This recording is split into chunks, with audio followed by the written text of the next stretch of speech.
In such instances as we have recounted, men have found that persistent effort along certain lines has had the effect of making presently available what would otherwise be simply unused storage batteries of reserve power. What was the source and inspiration for this persistent effort?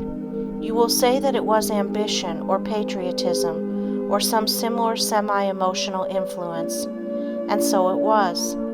But what is ambition? What is patriotism? What is any desire but a picturing to the mind's eye of the things desired, an awakening of a mental image of the result to be attained, the reward that is to follow certain efforts? And these mental pictures coming into consciousness have brought with them their associated emotions and their associated impulses to muscular action, impulses appropriate to the picture and automatically tending to work its realization. These impulses constitute the whole of man's achieving power. They are the initiative energy of all success. When you are affected with doubt and fear, timidity and lack of confidence, this means that your mental inhibitions are too numerous, too high, or too strong. Remove them and access is had to the latent energy of accumulated and creative thought complexes. You will then become buoyant, cheerful, overflowing with enthusiasm, and ready for a fresh, definite, active part in life. Ideas, then, when latent, may be considered as possessing an energizing influence.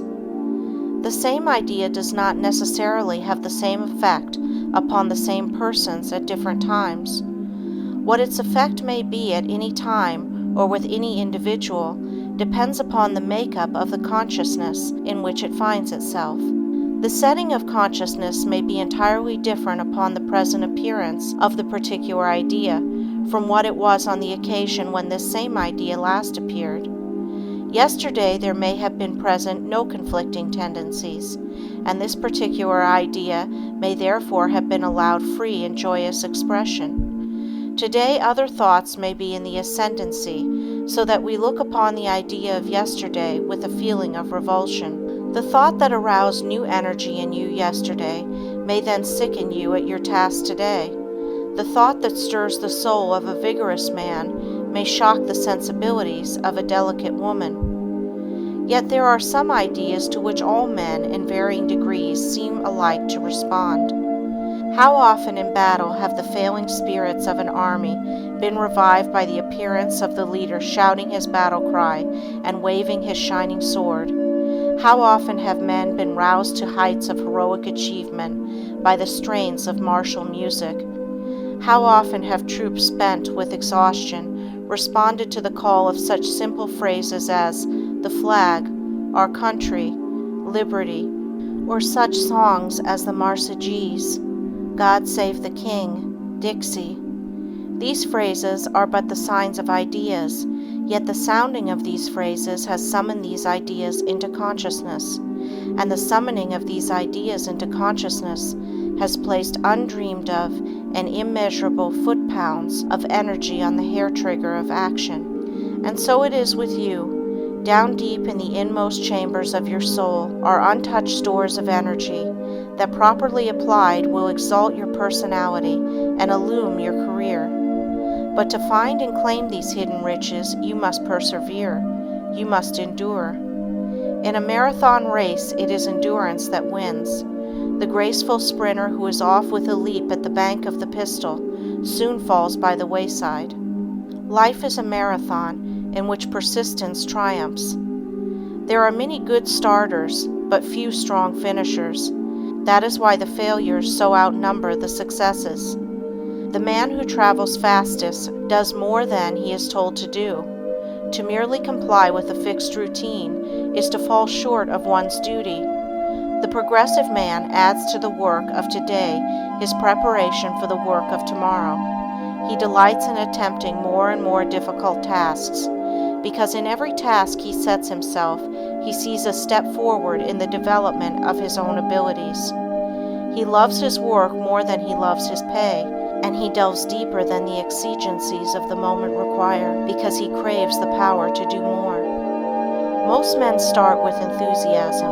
No hours are too long, no task too difficult, but soon they tire, and lacking willpower to persist, they succumb to the lure of distracting interests.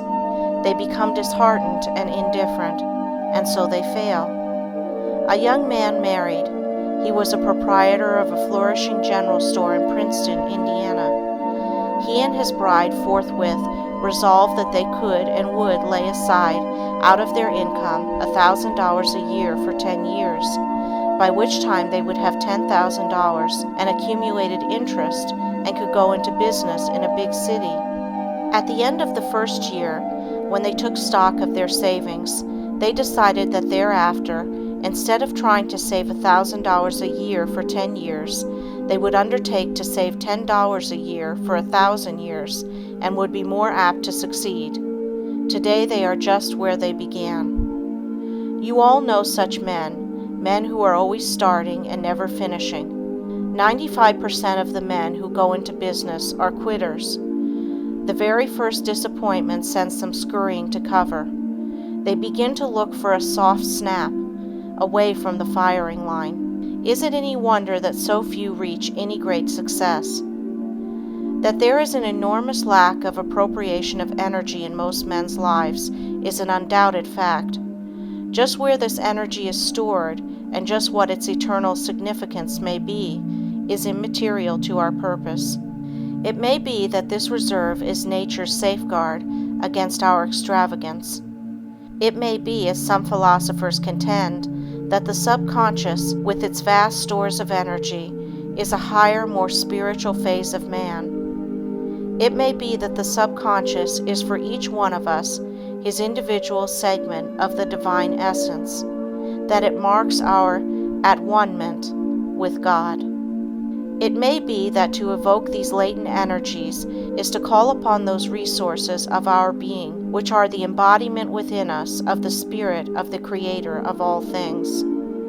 It may be that this divine essence, if adequately aroused, may exert an absolute transcendence over material things and lift humanity to a godlike plane. What we call man, wrote Emerson, the eating, drinking, planting, counting man, does not, as we know him, represent himself, but misrepresents himself. Him we do not respect, but the real soul, whose organ he is, would he let it appear through his action, would make our knees bend. I said, Ye are gods, quoth the psalmist, but ye perfect even as your Father, was the injunction of the Master. Whatever the eternal significance of your latent energy may be, the fact remains that it is yours, and yours to use. If you are to succeed, if you are to do big things, you must be a man of doggedness. You must keep your eyes trained everlastingly upon the vision of the thing you want. You must stay in the race until you get your second wind. You must be a master of yourself and draw freely on your stored-up powers. Do as we shall tell you in this course, and you will become a master man, the kind of man who lasts, the kind of man who works his imagination overtime, the kind of man who can strain his energies to the utmost, and then, finding himself still a failure, can rise like the glow of the sun to do bolder and bigger things, the kind of man who wins.